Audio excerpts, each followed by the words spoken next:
এখানে রাস্তা থেকে ধরে এনে অভিনয় করানো হয়। নাটক থেকে শিল্পী নিলে খরচ কম হয়, শিফট ওয়াইজ। বিশ্বের যে কোনো কমেডিয়ানকে বিট দেওয়ার মতো অ্যাবিলিটি আমার আছে।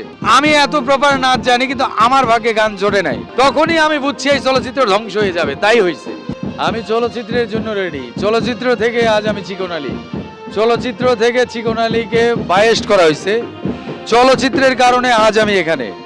চলচ্চিত্রের বাইরে আমি নাই, কিন্তু আমাকে যদি প্রপার বেনিফিট দেওয়া হয়, পার ছবি প্রতি যদি আমার পারিশ্রমিক ঠিকমতো দেওয়া হয়, আমি রেডি আছি। বা বিশ্বের যে কোনো কমেডিয়ানকে বিট দেওয়ার মতো অ্যাবিলিটি আমার আছে, কিন্তু আমাকে খাটানো হোক। আমি দিলদার সাহেবের নাচ দেখে আমি নিজে নাচ প্র্যাকটিস করে আমি চলচ্চিত্রে এসেছি। আমি এত প্রপার নাচ জানি, কিন্তু আমার ভাগ্যে গান জোটে নাই। আমার সাথে নিথর যারা নাচতে পারে না, তাদেরকে পেয়ার দিয়ে গান দেওয়া হয়েছে।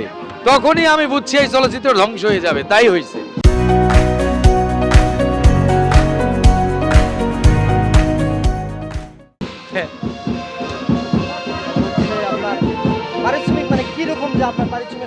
আপনি মনে হয় আমার চলার মতো, আপনি একজন শিল্পী, আপনি কাজ করছেন কোথায়? কালের কণ্ঠে। আপনি কালের কণ্ঠে কাজ করছেন। কালের কণ্ঠ যদি আপনাকে প্রপার বেনিফিট না দেয়, আপনি কালের কণ্ঠ থেকে ডিগবাজি দিয়ে আপনি অন্য কণ্ঠতে চলে যাবেন। এটা স্বাভাবিক কথা। তো আমাকেও যদি প্রপার পেমেন্ট দেওয়া হয়, আমার ফোন নাম্বার আছে শিল্পী সমিতিতে, আমি ওয়াইড, আমার নাম্বার ছড়িয়ে আছে, আপনি আমাকে নেন, আমার কোনো প্রবলেম নাই। শাকিব খানের নতুন সিনেমা বরবাদ, এটা নাকি বরবাদ শুধু না, এখনকার যত ছবি হবে সব নাটক থেকে নেওয়া হবে শিল্পী।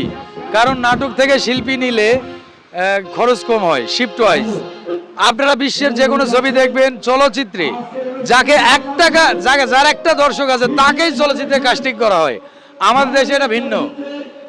আমাদের দেশে এটা নাই। এই জন্য আমাদের ব্যাড লাক।